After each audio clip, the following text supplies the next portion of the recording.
A new car costs 12,000 pounds. After 1 year, the car depreciates value by 8%. 12,000 pounds இருக்கு. இது வந்து original value இல்லையா?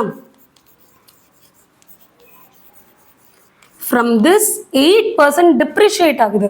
Depreciateனா குறைஞ்சிக்கிட்டே வருதுல்ல. ஸோ இதில் 8% சப்ராக்ட் பண்ணிட்டோம்னா ரிமைனிங் எவ்வளோ வேல்யூ இருக்கோ அதுதான் நியூ வேல்யூ, ரைட்? சரி, 8% எதுலேருந்து கேல்குலேட் பண்ணோம்? ஏற்கனவே ஒரிஜினலாக எவ்வளோ வேல்யூ இருந்ததோ அதுலேருந்து தானே 8% கேல்குலேட் பண்ணோம்.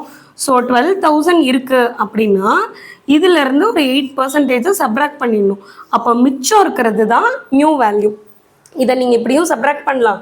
இல்லை டோட்டல் எப்போவுமே what ever total it is, இந்த டோட்டல் எப்போவுமே 100% தான். 100%லேருந்து 8% போயிடுச்சுன்னா மிச்சம் 92% இருக்கும். 92 and 100 டோட்டல் எப்போவுமே 100% தான் இருக்கும். அப்போ மிச்சம் இருக்க 92% மட்டும் கேல்குலேட் பண்ணி நீங்கள் டைரெக்டாக ஆன்சர் போட்டாலும் ஓகே தான். நான் இப்போ 8% கேல்குலேட் பண்ணி காட்டுறேன்.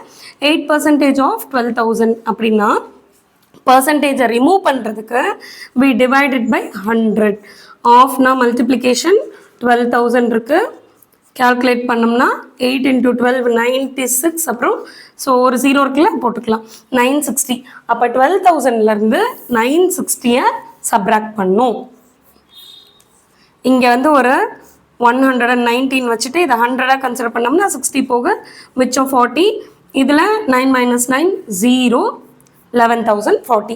இதுதான் வேல்யூ. இப்போ நம்ம ஃபஸ்ட்டு சொன்ன மாதிரி 92% ஆஃப் 12,000 அப்படின்னும் கேல்குலேட் பண்ணலாம். போட்டோம்னா ஆஃப்க்கு பதிலாக மல்டிப்ளிகேஷன், பர்சன்டேஜுக்கு பதிலாக டிவைடட் பை 100. அகைன் இதை கேன்சல் பண்ணோம்னா 92 into 12, அது கூட 92 into 120 பண்ணோம்னா நமக்கு வேல்யூ கிடச்சிரும். அதே ஆன்சர் தான் இதுக்கும் வரும்.